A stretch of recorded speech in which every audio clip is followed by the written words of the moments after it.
Hi folks, welcome back. We'll start with Ollie today. You got Ollie? Hi. Right. All right. Yeah. So, how's it going with the show stuff? I'm starting to get stressed. Oh yeah, I thought you would do. A little bit. I've pretty much finished. I've just finished doing the kind of most of the display stuff that we're going to take. Just finishing. I'm just actually doing the brake stuff. Yeah. And really all I have to do for that is kind of like make it match like the rest of the design. Yeah. So there's not really much to do for that. Okay. And then the last bit I've got to do is a bit of servicing, and then it's kind of on to spreadsheeting what we're taking, costing, all that fun stuff. So Okay, then working out what we're taking. yeah, Yeah. just really planning what we're going to take and what we really want to show people, to be honest with you. I think this year we're going to go more with rather than taking loads of parts to kind of sell and stuff, you can always still order parts with me, but it'll be more of an online basis, so we'll be sending things out as soon as we come back rather than kind of you carrying around stuff around the show. That's the idea anyway. So we can still take full payment, delivery details, everything while we're there, but it will be much more convenient for us because then we can fill the van with other stuff which is cool that is going on in the workshop, like our plans with other cars, kind of what we do, and kind of to get people more interested in our work and stuff like that, because that's where most of the kind of business from it comes really, and we don't really sing about our work enough, so that's kind of the idea behind it anyway. That's all kind of a little bit irrelevant what you're saying there, because by the time this video comes out, it would have already been shown. Anyone was at the show will already know all of that. Next year's show by the time this will come out. Alright, so, I'll leave you to it then, 'cause you're getting stressed. See you later. Yeah. It'll be the first show that Ollie's gone to, and I've sort of left it to him really, let him treat it as his thing. Usually it's me that gets stressed out with that. I'll help him where he needs it, but I'm sort of letting him run with it a little bit really. So let's have a look out here. Swing around, this silver one here, this is the one that Ashley was working on for ages, and I think in the last video I mentioned that we discovered there was a knock from the offside front. Spoke to the customer, apparently that was there before it came in. We were a bit worried at first that it might have been related to what we had done, so we went through everything, but it's not. Anyway, we think we found it now, and that was by changing the bottom ball joint and anti-roll bar drop link, and the problem seems to have gone away, but we'll do a proper road test tomorrow. This Mark III over here, what was that? That was, I think that's in for an underseal. I think we're doing that a bit later in the week. Yeah, I think that's what that is. This one here, that was a weird scenario. So that was, we did the underseal and cavity wax, and the customer also asked us to check the roof drains. So it's unlocked. Yeah, so upon removing,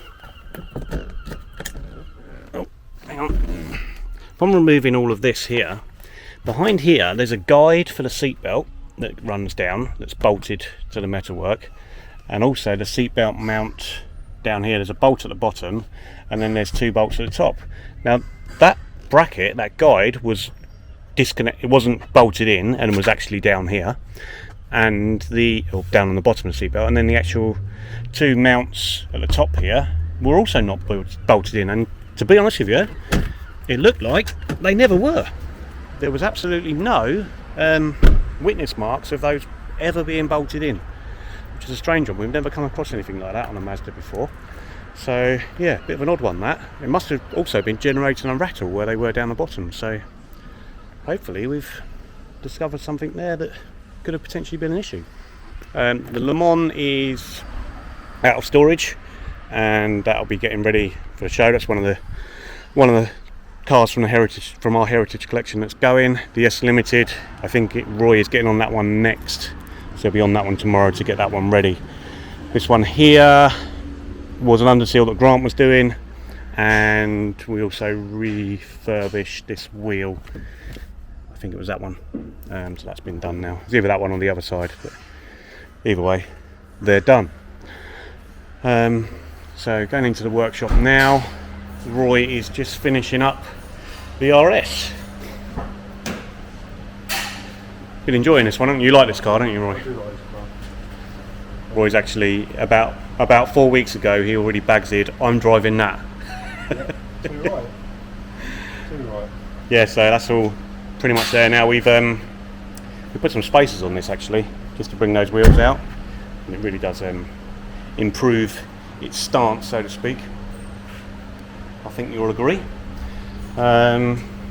Nothing else really to speak about. We've done a couple of little bits just to tidy it up. I'm probably going to be a bit dark in there. You got a torch of you, Roy?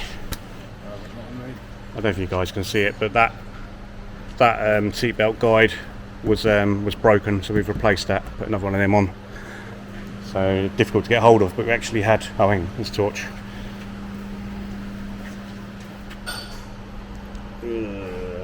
Yeah, so it's broken there. Quite difficult to get hold of those, but we actually had some left over from a previous project, strangely, and I still had them. So that got that sorted. This BBR is, well, it's being collected actually, customer swapping it over with a different car, decided not to go on with it. I won't talk about the drive car because nothing, you've been on that all day, haven't you? I've done nothing to that today, so... Yeah, Roy's just going to be getting everything ready. We tried to contact a few detail companies actually, to try and get them to come in and do this, and it was just no dice, wasn't it? Yeah, it was. Not getting back to us, or just too busy. I suppose we'd left it a bit late really, but yeah, so we're doing it ourselves. I suppose in some ways we prefer doing it ourselves anyway, but it was just a case of lack of time, and we hope to get someone else to do it for us. Right. I'll put it away. Right. Let's see how Ashley is getting on. So, it's going to climb over the welder. So this one, I don't know if I showed this one, but it wasn't too bad actually, Ash, was it? It is a bit worse than you expected. Yeah, you can't quite high actually. Oh, that's weird. Tiny little patch. Look, plate. Huh. Okay. But inner's okay, yeah? Yeah, inner's fine. Cool. It's unusual these days, isn't it? Yeah. Normally inners and outers. I see you got into the shut a little bit. Alright, is it just the one side? Yep. Okay, and there's your new plate ready to go on. Oh, can't do this one-handed. It's alright, you just stand there, Ash. It's okay. I will. Yeah, you just stand and watch. Good job. Don't worry. Look at that. Beauty. Alright. Cheers, Ash. Thanks. Cheers, camera. Roy actually wants to take the RS home tonight. He said, can I take it home tonight? It's not really insured to do that. I've lost Chris. Chris has done a Chris. Anyway, so I think yesterday, excuse me, I just cut most of this out. So, looks like he started welding everything back in. It's in end plate there, inner arch. Rear box section looks kind of okay, bit of work still on the back. Obviously inner arch lip will be being rebuilt. This side here is just all cut out. So, yeah. Good progress today. Grant, I was just discussing what you've got done. I don't think I need to talk anymore. I just said you got the inners in and what have you. Any further to add? We're waiting on the seal for the other side.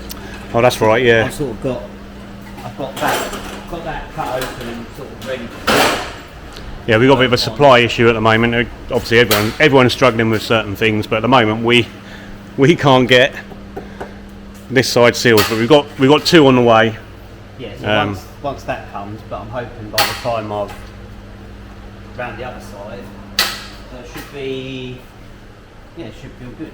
So I've got clouds, I've got that and that in. Yeah.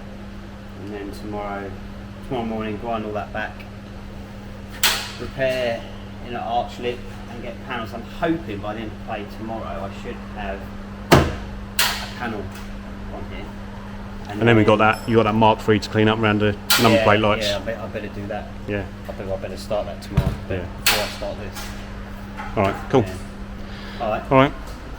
So Grant's been working on what we're calling Purple-Headed Warrior.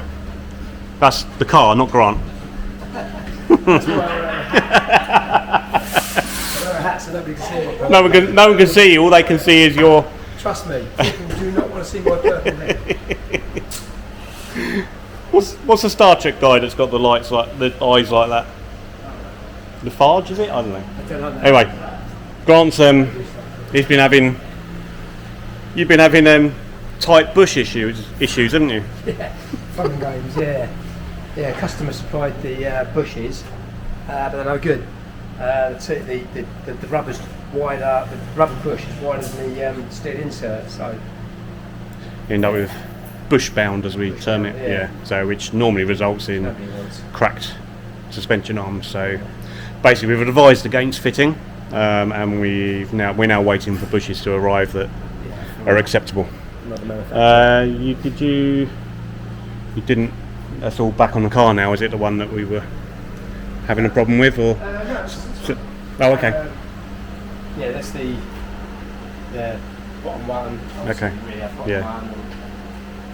So it's actually having new bushes all round, Yeah. along with other work. So yeah, always a long job. Been dealing with stubborn bushes all day. Yeah, the stubborn bushes and rusty shafts, Yeah. which is why I'm keeping the purple head hidden in the hat. See you tomorrow.